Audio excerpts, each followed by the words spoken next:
The Bengal Presidency was one of the most densely populated provinces under the British rule in India, and had an expanse of 1,90,000 kilometers with a population of 78.5 million. So, in around 1905, the Bengal Presidency consisted of Bengal, Odisha, Bihar, and parts of Chhattisgarh and parts of Assam as well. So you can understand that this undivided, portion of land that was called Bengal and was a province under the British was in fact of utmost importance. Now this was an undivided land and was called the Greater Bengal. So Bengal province at that point of time was in fact the center of not only the growing nationalist movement, but also was the center of growing education, trade, as well as the vast amount of revenues that the British collected. So the revenue that the British collected from India, Bengal was in fact a major portion holder in that, and a major portion of the economy came from the economies that were derived out of Bengal. So we see that Bengal was at the forefront of nationalism in those days around 1905. Due to the progress of education, public consciousness on political, social, and economic issues were very strong throughout Bengal. So Bengal, rightly said at that point of time, was in fact slowly starting to become the epicenter of the nationalist movement. So now at this point of time, when the larger province of Bengal, because it was under the British, it was showcased that being such a huge province, it became really difficult for the British to sort of administer Bengal, because as we saw, it was not just Bengal, but it had most of the parts of Assam, Odisha, Chhattisgarh, and the adjoining parts as well. So the Lord Curzon at that point of time decided to partition Bengal in order to efficiently administer the province. So ideally, the mind that stated that partition of Bengal was required was that of Lord Curzon. He stated that it needed to have two halves, one of East Bengal and one of West Bengal, and this idea was established around 1905. Though this would look like a policy that sort of was only on the lines of administrative efficiency, but it was actually window dressed into something else.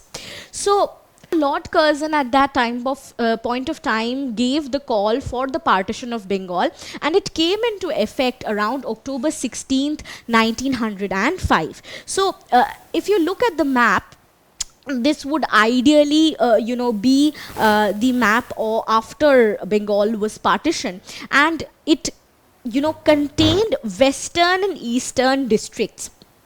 If you can take a look at the portions here, the western district and the eastern part. So western district would be called Bengal, and the eastern Bengal would include Assam as well. So the western half of Bengal would consist the western districts of Greater Bengal, Bihar, Odisha.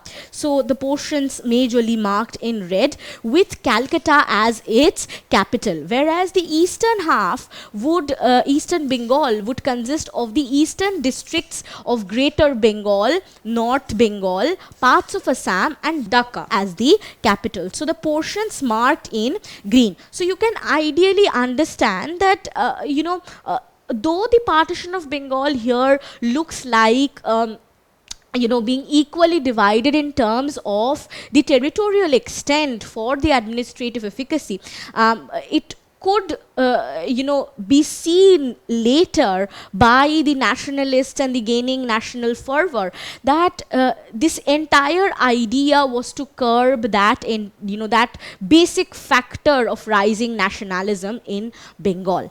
So Bengal, which was the epicenter to not only nationalist movement, growing education, but also various political changes of the British, administrative changes of the British, was a province that the British did not want to let go of, and therefore they had the idea and they perceived the idea of partition of Bengal. So what exactly were the reasons behind the partition of Bengal? First is the fact that, let us look at the reason that was stated, which we have discussed, was the administrative efficiency, because Bengal was a huge province that couldn't be administered properly. But what the prime motive or the real motive behind it was to subdue the rising tide of nationalism, because as we discussed that Bengal was now becoming the epicenter of this growing change. And rightly, as Sir Herbert Risley at that point of time pointed out, that Bengal united is power and Bengal divided will pull in several different ways. One of our main objects is to split up and thereby weaken a solid body of opponents to our rule.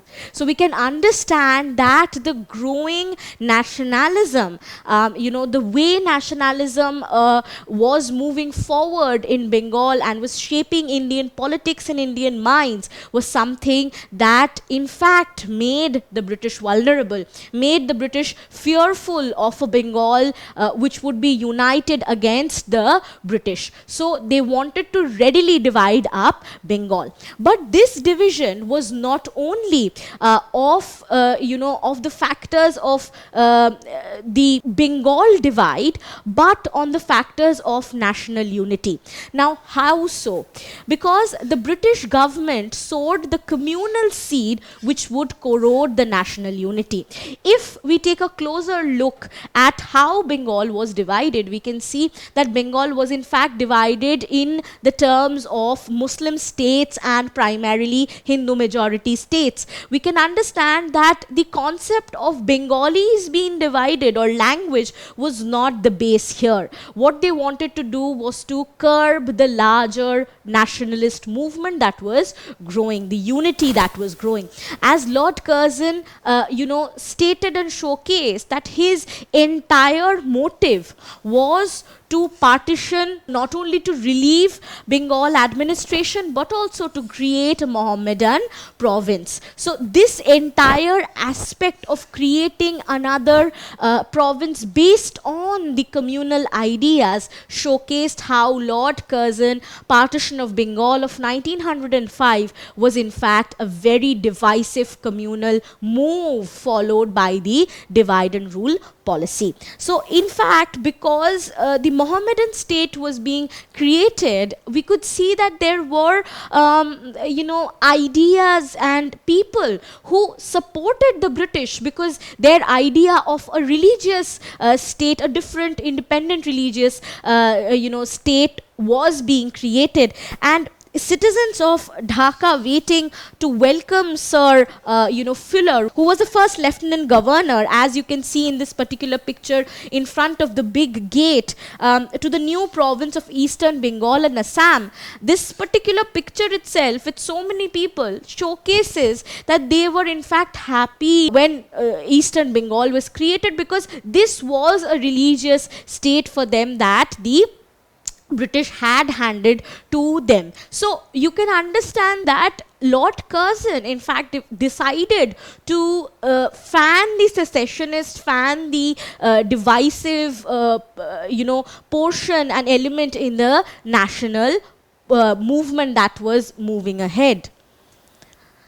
So we see that various people came to the forefront to oppose the partition of Bengal. The partition of Bengal came as a severe blow to the national unity and the growing national movement.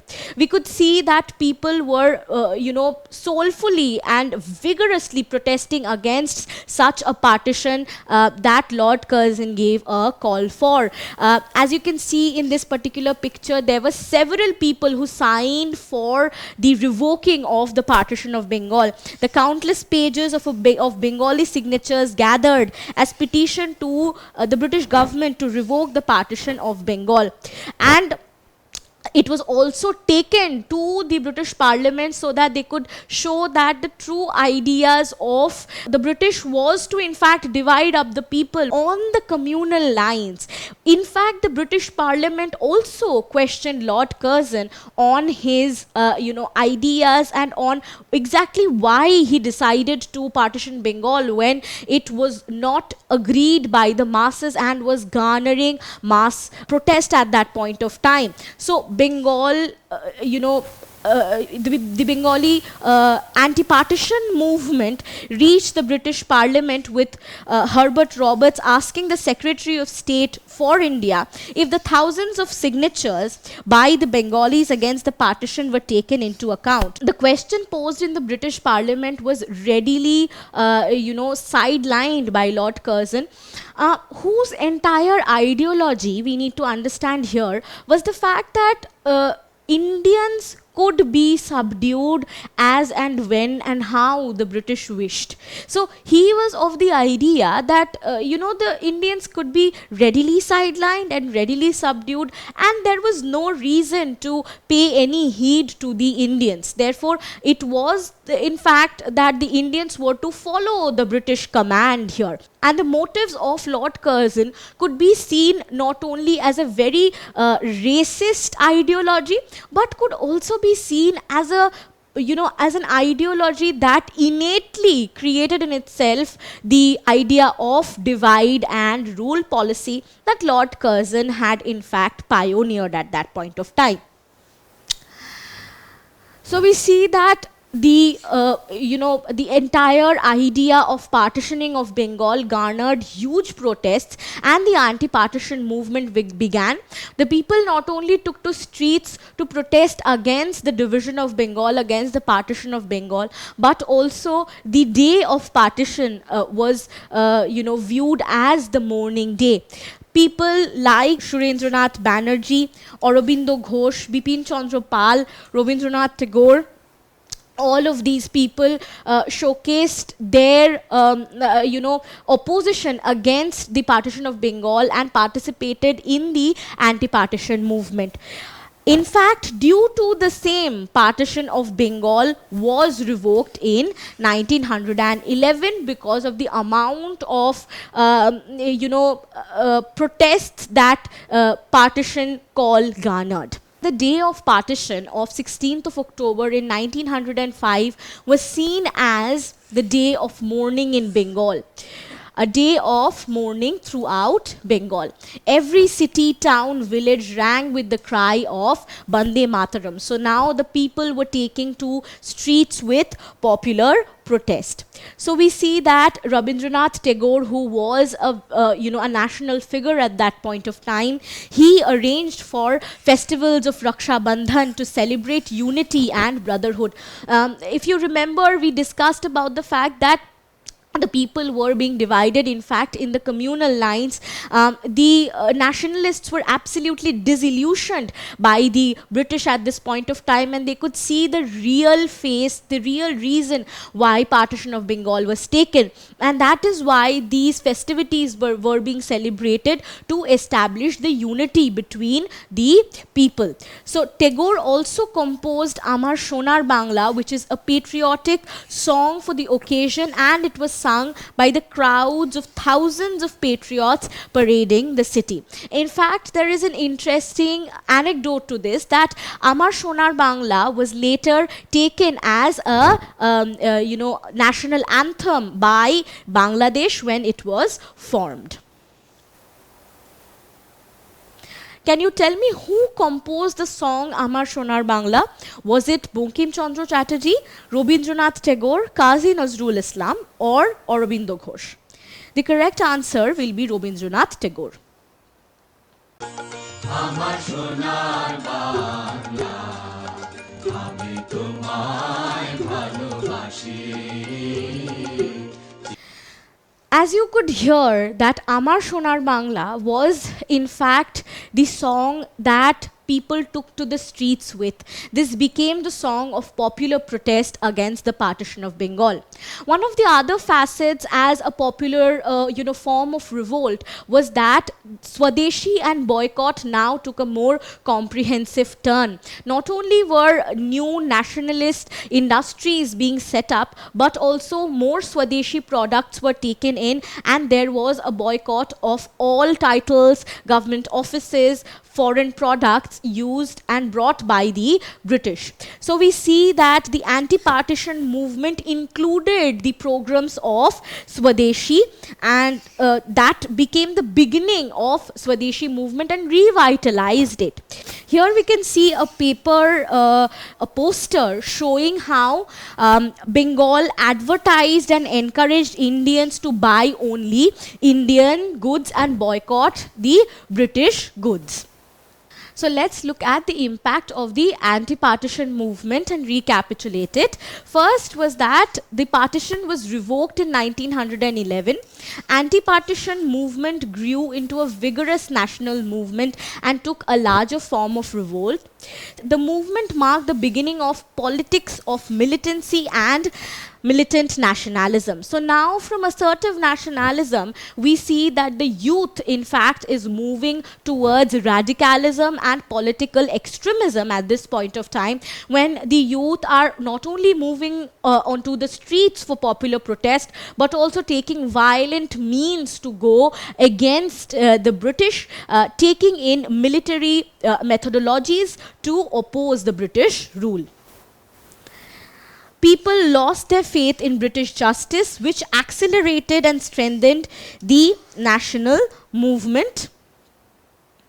And the fact that Swadeshi and boycott was also taken in and gained a more comprehensive pattern was also a huge impact, which saw the growth of various native indigenous industries. The culture of national poetry prose by great Indian writers such as Rabindranath Tagore had a great impact on Indians. So not only was India politically shaping itself at this point of time, it was also being shaped culturally because of the popular movement of anti-partition. Political journalism had resulted from the movement, gave an impulse to freedom, liberty, and self-reliance. So time and again, the national movement and the popular protest during anti-partition movement focused on the people gaining freedom, focused on the liberty, and the fact that self-reliance was the most important factor in this journey. Thus, we can understand that the decision to partition Bengal in around 1905 that was taken up by Lord Curzon faced a popular protest in the way of an anti-partition movement that was arranged across Bengal, and it not only brought together the Bengalis and the Bengal masses, but also the Indian masses in its entirety, which ultimately streamlined itself into the national movement that was to be taken forward in the form of mass movement, later to be led by Gandhi. Don't forget to subscribe to our channel and hit the bell icon. You can also register for free at DeltaStep.com or download the DeltaStep app to get access to all our 5,000 plus amazing videos as per your school syllabus. Master each topic with our adaptive practice technology. Get million plus questions with step-by-step solutions and unlimited mock tests. Get all your doubts resolved instantly, learn via games, and win amazing prizes like PlayStations and iPads. So at DeltaStep, learning is not just fun and easy, it is rewarding too. So register for free now.